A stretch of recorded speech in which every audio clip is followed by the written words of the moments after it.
The Bahama Oriole project launched in May of 2016 with its first official research project.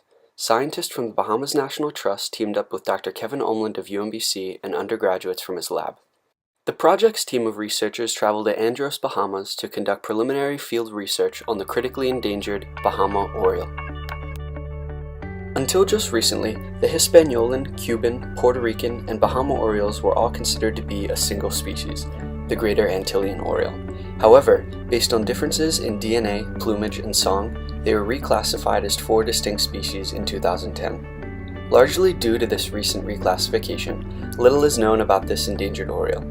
Extirpated from Abaco in the 1990s, they are now only found on the island of Andros.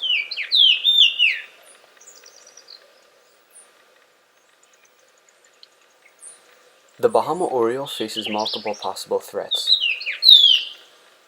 Brood parasitism from the shiny cowbird, habitat loss from deforestation, lethal yellowing disease of coconut palms, and introduced predators such as cats, pigs, rats, and dogs. These mounting pressures together threaten the survival of the species and reinforce the need for further research and study of the Oriole. The research team had several major accomplishments while in Andros this past May. The team caught 5 Bahama Orioles and collected important data on the birds. Each was given unique color bands, which will allow the Orioles to be individually spotted and tracked during future research. After banding, each Oriole was carefully released. By conducting point count distance sampling, the team was able to collect preliminary census data in North Andros. Understanding the population size of this critically endangered species is essential for future conservation work to protect the bird. The team also undertook thorough habitat classifications of North Andros. Using these maps created from the data, researchers can have a better understanding of the population dynamics of the Orioles in both the breeding and non-breeding seasons. I saw it like 9-10 times.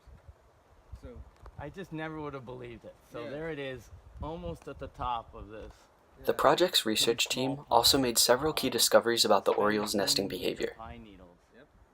Before we started this project, it was pretty much only thought that Bahama Orioles nested in coconut palms, which tend to be around residential areas.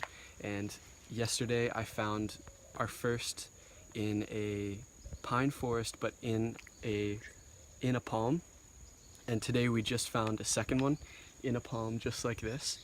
A local researcher helping with the project had also recently found a nest in a pine tree, miles from any human settlements. These newly documented cases of Bahama Orioles nesting in pine trees and understory palms in the pine forest are the first of their kind. So that has a lot of important implications when it comes to conservation of the species, studying of the species, and finding more out about its behavior, foraging, mating, nesting habits, and the likes. All right, we just caught the pair at the woods nest. These discoveries together have large implications for the protection of this species and present many new questions to be answered. Dr. Omland and other researchers plan to return to Andros in January of 2017 during the non-breeding season, as well as in the summer breeding season of 2017.